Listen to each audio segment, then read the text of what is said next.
Hello sir, என்ன sir உங்களை போன வாரம் ஃபுல்லாக ஆளை காணோம், ஊருக்கு போயிட்டீங்களா? ஆமாப்பா தம்பி, கொஞ்சம் கிராமத்து வரையும் போயிட்டு வந்தேன். வீ மந்த்லி ஒன்ஸு கிராமம் போயிட்டு அங்கே பழைய வீடு இருக்குல்லடா, அதை வந்து அது கொஞ்சம் ரெனோவேஷன் பண்ணிகிட்டு இருக்கோம். அப்புறம் பக்கத்தில் இருந்து நம்ம பார்த்துக்கணும் பழைய வீடு, அதை கொஞ்சம் இது பண்ணி வச்சா தான் நான் ரிட்டையர்ட் ஆன காலத்தில் அங்கே போய் நம்ம ஸ்டே பண்ண முடியும். நம்ம டவுனுக்குள்ளே இருக்க முடியாதுல்லப்பா. அதனால தான் போகிறேன். ரெண்டாவது கொஞ்சம் ரிலாக்ஸாக இருக்கும் போயிட்டு வந்தால், கிராமத்துக்கு போயிட்டு வந்தால். அப்பாவோட ஃப்ரெண்ட்ஸு, பழைய ஃப்ரெண்ட்ஸு 2-3 பேர் இருக்காங்க, நல்லா பேசுவாங்க.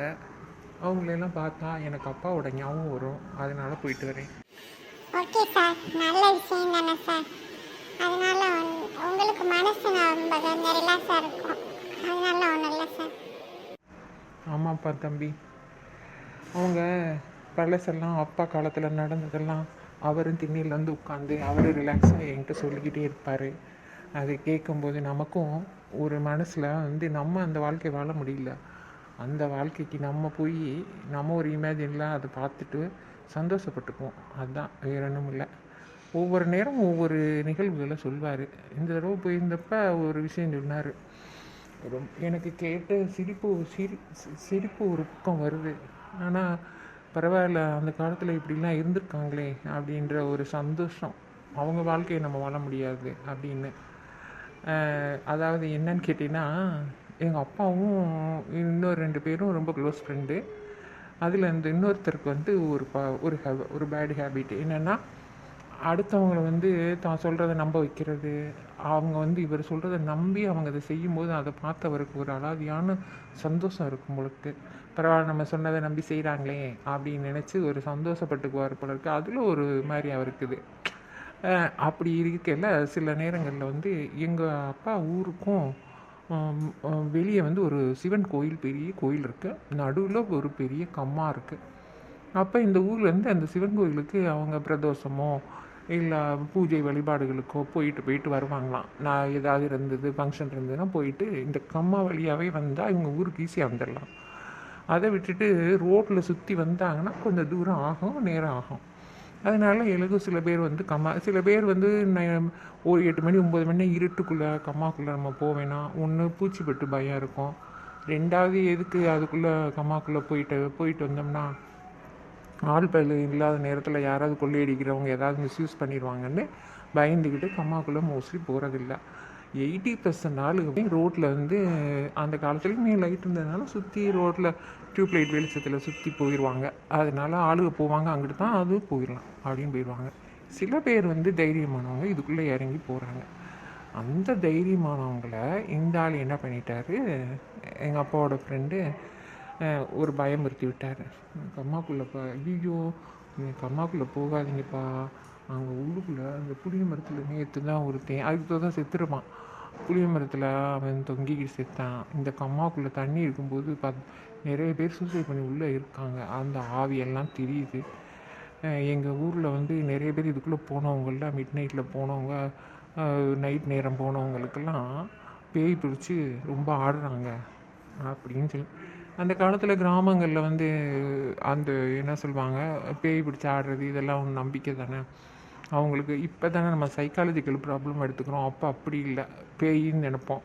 அவங்க மனசுக்குள்ளே ரொம்ப மிஸ்டீரியஸாக ஏதாவது பிரச்சனைகள் வந்து அவங்க அந்த மாதிரி ஆடுறத பேயின்னு நினச்சி அதுக்கு உரிய ட்ரீட்மெண்ட்டு எடுப்பாங்கள்ல, வேப்பிலை அடிக்கிறது, கோடங்கி அடிக்கிறதுன்னு செய்வாங்க. அந்த மாதிரி நிறைய நிகழ்வுகள் இருக்குது. அதனால் அவங்களும் பயந்துக்கிட்டு ஆத்தாடி ஆத்தா நிசந்தான் இதுக்குள்ளே போகக்கூடாது அப்படின்னு சொல்லிட்டு பழையபடி சுற்றி அந்த ரோடோடு சுற்றி போக ஆரம்பித்தாங்களாம்.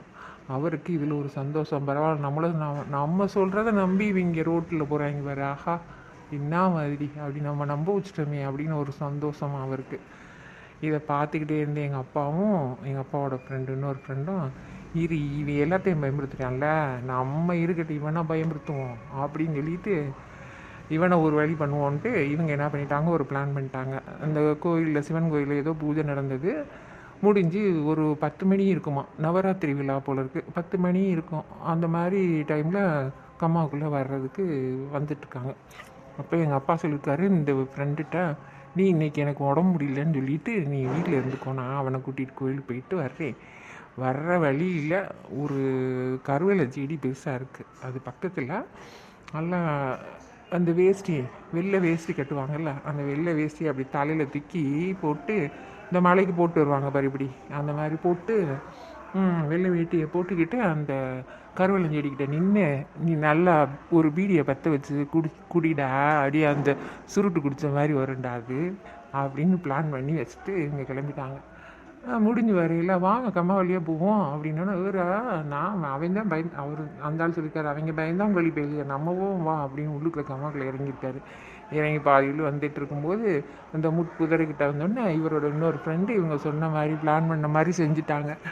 செஞ்ச உடனே போக்கணும், அதை செஞ்ச உடனே இவர் வரையில் பாதி வெளியில் வரையில் எங்கள் தாத்தாவை சொல்லியிருக்காரு, கொஞ்சம் நில்லுப்பா, அங்கே என்னமோ சுருட்டு மாதிரி பாரு, அங்கே சுருளாக புகை வருது, நெருப்பு இருக்கு, ஒருத்தர் என்னமோ வெள்ளை நிற்கிறேன் அவன் அப்படின்னோடனே இவர் சும்மா நினச்சிக்க, எனக்கு கணக்கு தெரியலையே அப்படின்ட்டுருக்காரு.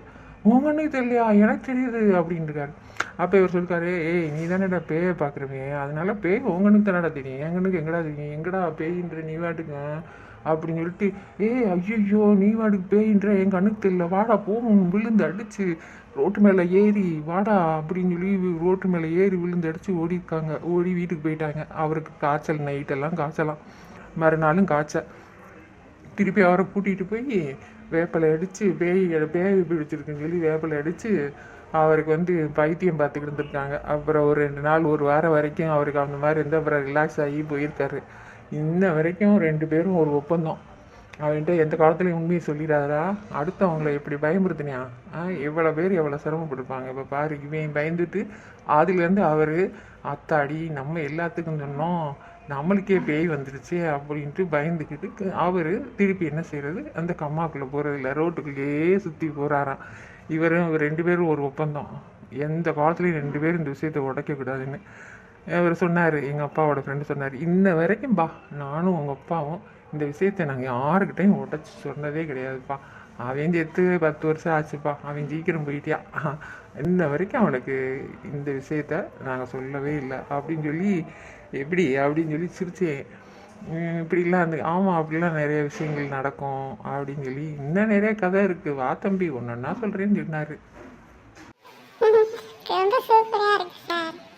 ஆனாலும் நம்மெல்லாம் அந்த காலத்தில் வாழை கொடுத்துக்கல, இப்பெல்லாம் யார் சார் ஃப்ரெண்ட்ஸ் அப்படி இருக்காங்க, பை பைன்ட்டு போயிடுறாங்க சார். சரிங்க சார், நேராச்சு போவோமா சார்?